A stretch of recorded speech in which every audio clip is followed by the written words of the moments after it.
Bhimavaram పెద్దారం area ఇది. ఈ road స్ట్రైట్కి వెళ్ళి లెఫ్ట్కి తిరిగితే సాయిబాబా టెంపుల్. ఆ కనిపించే అపార్ట్మెంట్ పక్కనే ఆర్డీఓ ఆఫీసు. ఇప్పుడు మనకి ఈ బిల్డింగ్ పక్కన సైటు అమ్మకానికి ఉన్నది. సైట్ వచ్చి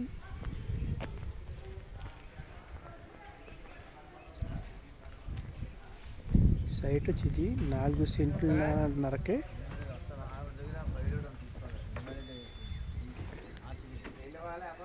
సైట్ వచ్చి 4 సెంట్లన్నర.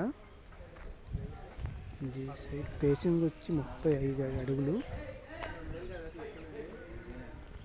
దక్షిణం ఫేసింగ్ వస్తుంది. సెంట్ వచ్చి 16 లక్షలు చెప్తున్నారు.